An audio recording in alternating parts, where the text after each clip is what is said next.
matérias nas quais eles falam sobre o processo que vai ocorrer agora a partir da morte do padre, do Papa Francisco, que ocorreu hoje às 7h30 no horário do Brasil. É uma perda inigualável, um dos papas mais progressistas da Igreja Católica. Foram 12 anos de pontificado, sempre ali, defendendo as pessoas mais simples, as pessoas vulneráveis, quebrando preconceitos e sempre com a mente muito aberta para a evolução social. Vamos começar agora, Luciano, assim que você der o ok, não tem nenhum problema, tá? Já, tudo bem?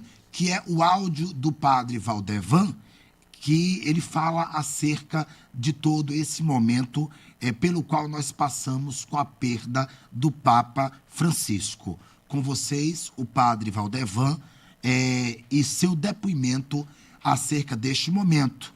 Ambos os padres não puderam vir e estar conosco aqui no estúdio. Eu aviso a toda a sociedade sergipana que nos escuta agora, os nossos milhões de ouvintes, um forte abraço, que vocês tenham tido uma Páscoa de paz, de tranquilidade, porque o padre Marcelo está a caminho do Ceará e o padre Valdevan, né, ele é o responsável pela arquidiocese. E, portanto, hoje, às 4h30, 16h30, haverá uma missa com a presença de todos os padres da capital, e esse mesmo processo repeticiar nas igrejas das cidades do interior, em homenagem ao Papa, né? Obviamente, aí essa missa que preconiza ou que assevera a morte do Papa, que tanto nos fará falta. Acordei com essa notícia e fiquei bastante estonteante, mas nós fomos aqui um dos primeiros grupos e veículos de comunicação numa matéria da jornalista Júlia Monteiro a colocar a matéria exatamente às 7h15 da manhã. Nós já estávamos noticiando, né, a questão aí do que já avisava ali, aliás, 7h30, já colocávamos a matéria em concomitância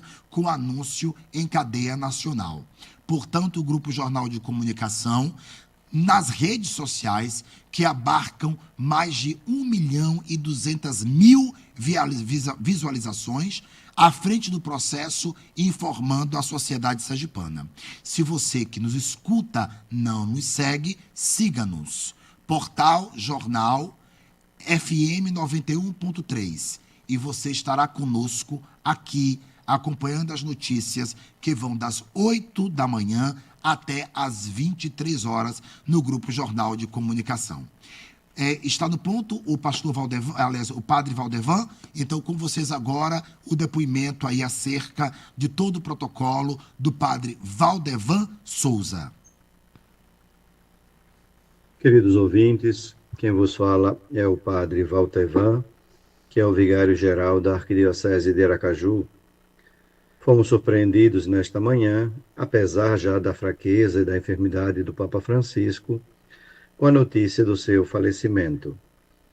Ontem, dia de Páscoa, nós acompanhamos com que dificuldade ele nos deu a bênção Urbi et Orbis, a bênção para Roma e para o mundo inteiro. E depois, quase num gesto de despedida, como ele pede para fazer uma passagem com o Papa Móvel em meio ao povo, para estar mais próximo das suas ovelhas, ele como pastor, bispo de Roma. E na madrugada, aqui no Brasil, às 2h35 da manhã, 7h35, hora de Roma, ele veio a falecer. Agora, nós estamos num período de vacância, de luto na igreja. Responde pela Santa Mãe Igreja, nesse período, o cardeal Carmelengo, que é aquele que é o responsável agora pela administração da Cúria, até que se eleja o novo Santo Padre, o Papa. O cardeal Kevin Joseph que é o responsável, porque ele era o chamado cardeal camareiro do Papa, o carmelengo do Papa. Então ele é o responsável agora por acompanhar esse período de funeral do Santo Padre, o Papa.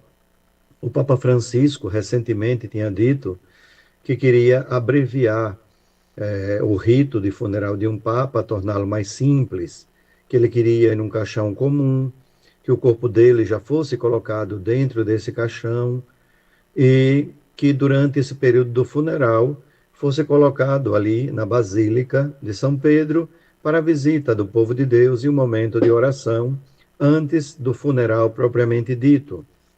Também o Santo Padre, o Papa, manifestou o desejo de que o seu corpo não fosse enterrado na Basílica de São Pedro, como só ia acontecer onde os papas são sepultados, mas que fosse sepultado na Basílica de Santa Maria Maior.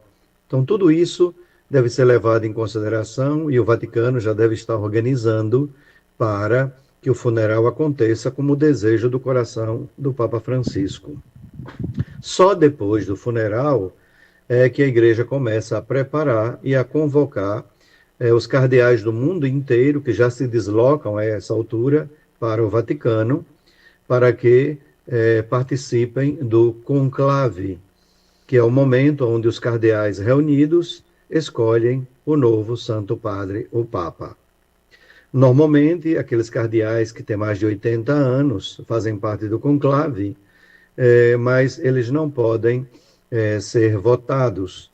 Os cardeais com menos de 80 anos participam do conclave e podem votar e ser votado, para que dentre eles seja escolhido o novo Papa.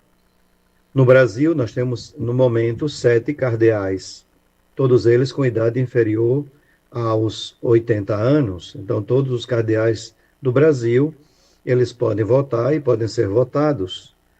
Não podemos dizer quem é favorito ou deixar de ser favorito, até porque se diz que quem entra no conclave Papa sai cardeal, no sentido de que há muita especulação, mas é o Espírito Santo de Deus que vai tocar o coração de cada um dos cardeais para poder escolher aquele que, segundo a necessidade do mundo de hoje, será o novo bispo de Roma, o novo sucessor de Pedro, o novo Papa. Hoje, às 16h30, na Catedral Metropolitana de Aracaju, vamos nos reunir para celebrar a primeira missa de exéquia pelo Santo Padre, o Papa Francisco. Coloquemo-nos todos numa atitude de oração e de recolhimento e gratidão pelos 12 anos que o Papa Francisco passou à frente da sua igreja, na sua simplicidade, no seu espírito de pobreza, voltado para as questões ambientais, voltado para o combate à pobreza, combate às guerras e desigualdades sociais. Um homem que visitou as prisões, que celebrou com os presos, que acompanhou o povo que vivia na rua e que cuidou deles. Um homem muito próximo, um grande pastor, um coração de pastor. O primeiro bispo latino-americano, aqui da nossa vizinha Argentina, e o nosso primeiro bispo, também jesuíta. Rezemos pelo descanso eterno do Papa Francisco e, ao mesmo tempo, supliquemos que o Espírito Santo já vá preparando o futuro Papa. Quero agradecer ao padre Valtervano Caso Souza pela consideração com o Grupo Jornal de Comunicação, em meio a todo o preparativo da Arquidiocese de Aracaju, em fazer a missa que ocorrerá às 16h30, portanto, daqui a 33 minutos, inicia-se a missa na Catedral Metropolitana de Aracaju, mandou o áudio explicando toda a situação. Isso prova o respeito, primeiro, de quem faz a Igreja Católica em informar com profundidade a sociedade católica, também aos não católicos, de todas as religiões, que Francisco, ele era amado por todas as pessoas de todas as religiões, haja vista que o Papa, ele queria unificar, no caso, as religiões no aspecto de respeitabilidade. era o que Francisco mais falava. Vale ressaltar que o Papa levantou bandeiras importantes, como a presença da mulher na Igreja Católica, Luciano. Hoje nós temos uma prefeita do Vaticano. É como se fosse uma ministra, né, que participa de todas as decisões do Vaticano.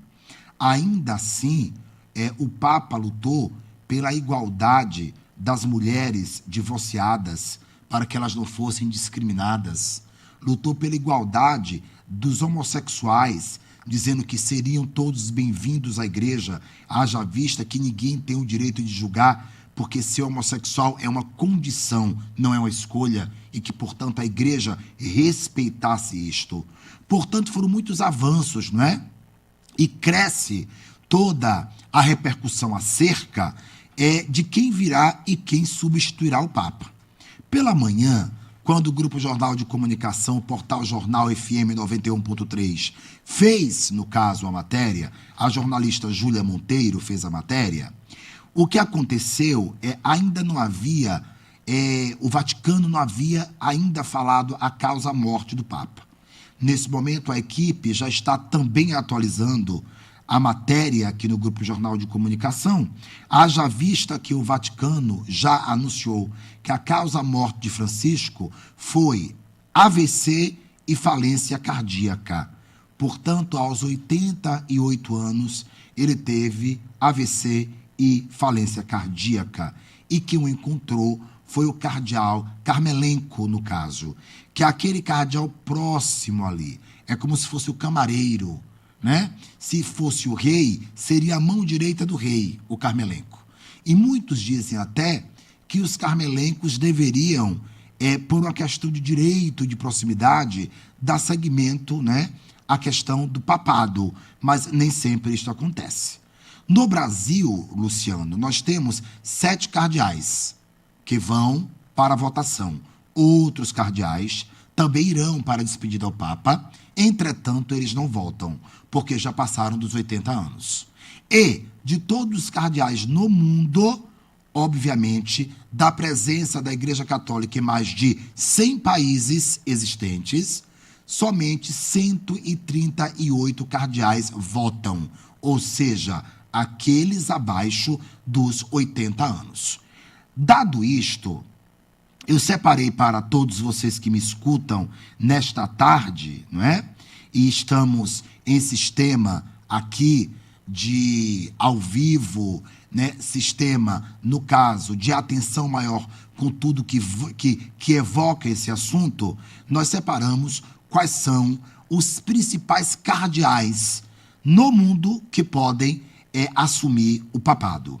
Eu vou a um breve intervalo no patrocínio da Valor Imobiliária, na pessoa de Haroldo Franco, do Hospital Maternidade Santa Isabel, na pessoa de Rubens Moreira, da Fanese, na pessoa de professor doutor Marcel, ainda a DESO, ainda com agradecimento da Prefeitura Municipal de Aracaju, do Governo de Estado de Sergipe e da Confederação Nacional das Seguradoras, a CNSEG, que são os patrocinadores, parte dos patrocinadores do Grupo Jornal de Comunicação. Eu volto já com mais informação qualificada nesta tarde de despedida, de início de despedida do Papa Francisco. Todos nós aqui atentos no Grupo Jornal de Comunicação, uma empresa presidida por José Arinaldo de Oliveira Filho. Eu volto já.